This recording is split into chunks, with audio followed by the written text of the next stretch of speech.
جتنے بھی پاسبل مختلف رستے ہیں امکانی، ان میں سے جو رستے واقعتاً سامنے نظر آ رہے ہیں، اگر ان کے مطابق کمپیوٹر بنایا جائے تو جتنی دیر کیوس کو نظم و ضبط میں یا افراتفری کو نظم و ضبط میں تبدیل ہونے کے لیے چاہیے، اس کے لیے جو زمانے کا ہمارا تصور ہے اس سے لاکھوں کروڑوں گنا زیادہ وقت چاہیے، اور وہ بھی غلط ہے، کیونکہ واقعہ یہ ہے کہ نظم و ضبط کا سفر ہمیشہ بے نظمی کی طرف ہوتا ہے، اور بے نظمی کا سفر نظم و ضبط کی طرف نہیں ہوا کرتا، سوائے اس کے کہ کوئی منظم بے نظمی کو نظم میں تبدیل فرما دے۔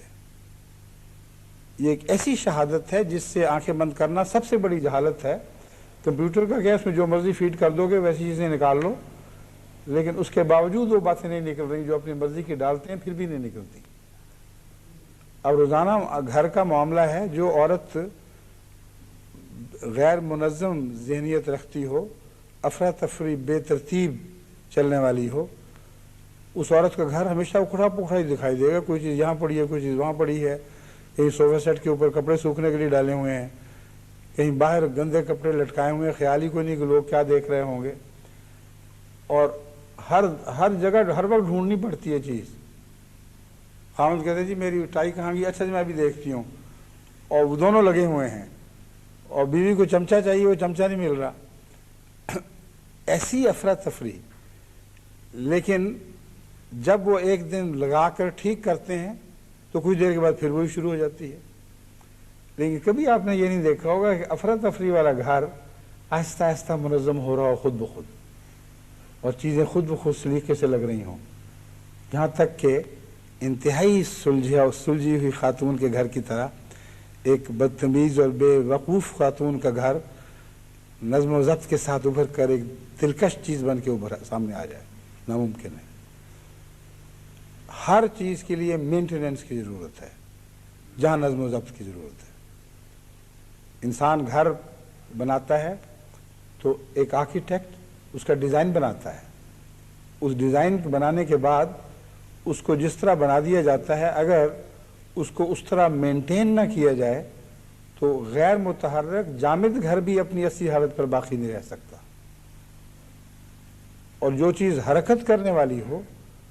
اس کی ہر لمحہ حفاظت اور نگرانی کی ضرورت ہے۔ اب موٹر کار کے لیے میں چلاتے وقت ایک لمحہ کے لیے آپ کی آنکھ بند ہو جائے، سو جائیں تو حادثہ ہو جائے گا۔ بعض دفعہ خدا کا فضل ہے جو بچا لے، مگر وہاں پھر خدا ٹیک اوور کر لیتا ہے، وہ اور بات ہے۔ مگر بغیر کسی باشعور ہستی کے نظم و ضبط جتنا متحرک ہوگا اتنا خطرناک ہو جائے گا۔ یہ معاملہ ہے جو حضرت مسیح موعود علیہ الصلوۃ والسلام فرما رہے ہیں خدا اور علم کے تعلق میں۔ آپ فرماتے ہیں وہ خدا کہلا کر پھر علم اشیاء سے غافل ہو،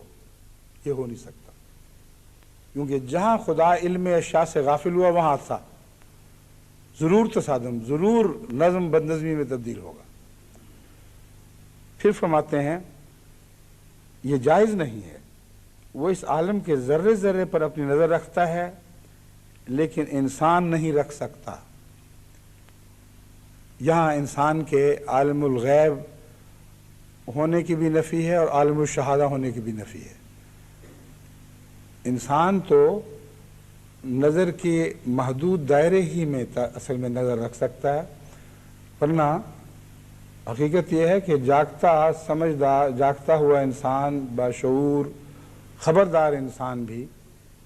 اپنے بعض پہلوؤں سے غافل ہی رہتا ہے بیچارہ، اور اس کی چوری ضرور ہو جاتی ہے۔ اگر کوئی چور ایسا چالاک مل جائے، اس کو پتہ چلے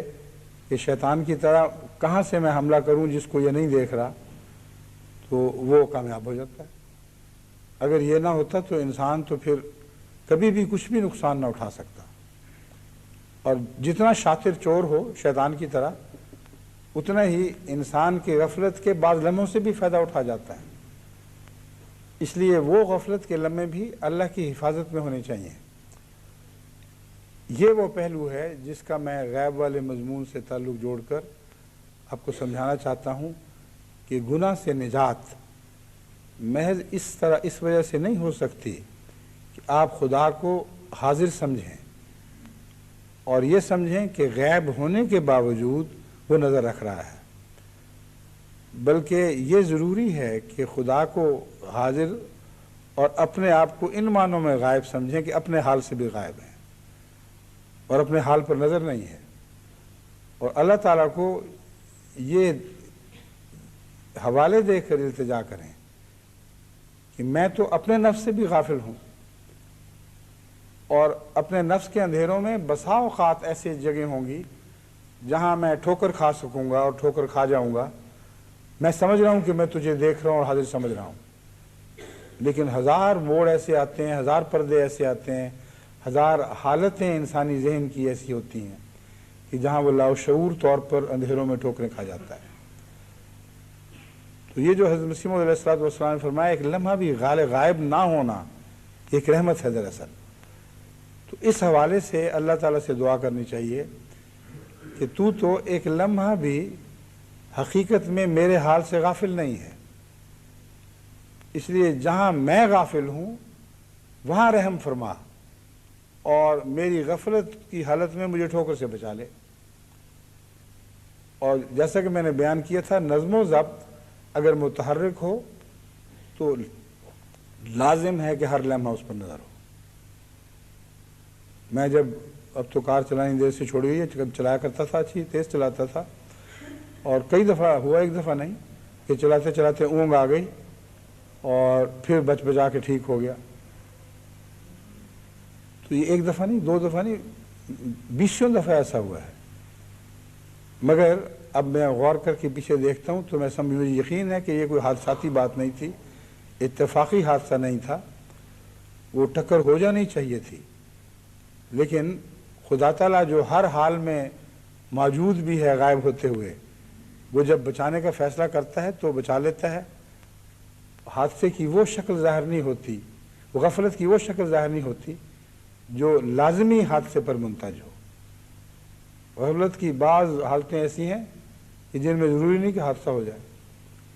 اب میز کے کنارے پر اب ایک کار کو حرکت دیں تو اکثر امکان ہے کہ وہ ایک کنارے سے باہر جا پڑے گی، لیکن بعض ایسی بھی صورتیں ہیں کہ وہ بیچ میں ساتھ ساتھ چلتی رہے، میز کے اندر کی طرف منہ کر لے، گرے نہیں۔ تو یہ جو اتفاقات کہے جاتے ہیں، حادثات کہے جاتے ہیں، ان پر بھی اللہ کی نظر ہے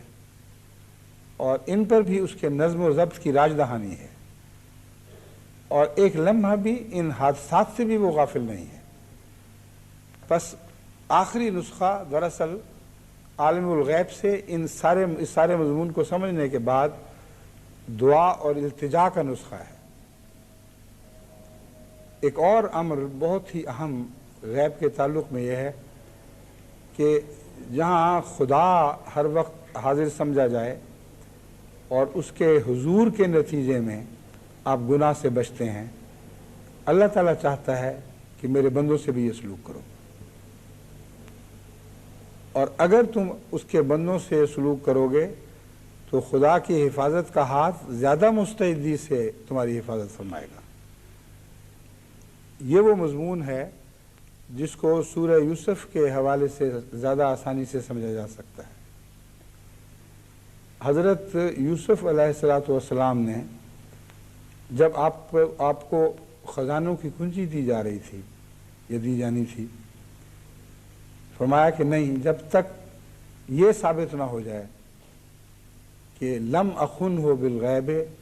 میں نے گھر کے مالک کی اس کے غائب ہونے کے باوجود خیانت نہیں کی، اس وقت تک میں اسے قبول نہیں کروں گا۔ یہ ناشکری نہیں تھی، بلکہ یہ بہت ہی گہرا عارفانہ مطالبہ تھا، جس کا مطلب یہ تھا کہ میں اگر ایک گھر کی حفاظت بھی نہیں کر سکتا، اگر میں ایسا خائن ہوں کہ ایک معمولی گھر کی ملکیت کے معاملے میں بھی خیانت مجھ پر غالب آ گئی، تو اتنے بڑے وسیع ملک کی خزانوں کی چابیاں مجھے کیوں سونپی جائیں؟ بس میں اس لائق نہیں ٹھہرتا. یہ پہلے پتہ کر لو کہ میں وہاں دیانت کے تقاضے پورے کر رہا تھا کہ نہیں. اور ساتھ ہی آپ کی بریت ہو گئی جس کی بڑی ضرورت تھی. اس بریت کے بغیر بعض دفعہ ایسے حالات میں الزام بھی لگ جایا کرتے ہیں، اور سورہ یوسف سے بھی اس کا ثبوت ملتا ہے. آپ کے بھائی کے متعلق کہہ نہیں دیا تھا انہوں نے، اب حضرت یوسف کو متہم کرتے ہوئے یہ چونکہ سمجھ بیٹھے تھے کہ واقعتاً چوری کی ہے، تو اس الزام کو حضرت یوسف پر بھی تھوپنے کی کوشش کی کہ اس کے بھائی نے بھی ایک دفعہ چوری کی تھی، حالانکہ یہ بالکل جھوٹ اور بہتان تھا. تو حضرت یوسف اگر خود نعوذ باللہ من ذالک اس خیانت کے تان سے باہر نہ آتے تو پھر جس شان اور آزادی کے ساتھ اور کامل یقین اور اعتماد کے ساتھ آپ نے اس 7 سالہ کے اس میں قحط کے دوران ملک کی عظیم خدمت کی ہے، اس کی توفیق نہ مل سکتی تھی. کئی لوگ کہہ سکتے تھے دیکھو انہوں نے اپنوں کو یہ دے دیا، فلاں کو یہ کر دیا. بس غیب کا مضمون خدا ہی سے نہیں، گناہ کے تعلق میں بندے سے بھی تعلق رکھتا ہے. اور چھوٹی سی امانت تھی، اس میں خیانت نہیں کی تو خدا کی دین دیکھیں، تمام ملک کے خزانوں کی چابی آپ کو پکڑا دی. تو اللہ تعالیٰ کی طرف سے فیضان کا جاری ہونا اس کے بندوں سے آپ کے سلوک کے ساتھ تعلق رکھتا ہے. جب غیبوبیت کا مضمون سمجھ کر آپ بندوں کی ان کے غیب میں خیانت نہیں کریں گے تو یاد رکھیں آپ کے اموال میں برکت ملے گی. لیکن وہ لوگ جو روزمرہ کی تجارتوں میں جہاں نظر اچھٹی کسی کی وہیں خیانت شروع کر دی، ان کے اموال میں یا تو برکت نہیں رہے گی، وہ ضائع ہو جائیں گے، یا ان کے اموال کے خرچ ان کے لیے لعنت پیدا کر دیں گے. ان کی اولادیں ہاتھ سے نکل جائیں گی، ان کا دین ہاتھ سے جاتا رہے گا، ان کی عاقبت تباہ ہو جائے گی. اس لیے یہ مضمون جو صفات باری تعالیٰ کا ہے، اسے حقیقت کی دنیا پر اتار کر اپنی روزمرہ کے تجارب میں داخل کر کے پھر ذکر الہی کریں تو یہ وہ ذکر الہی ہے جو ہر دوسری چیز سے بالا اور افضل اور اکبر ہے. اللہ تعالیٰ ہمیں اس کی توفیق عطا فرمائے.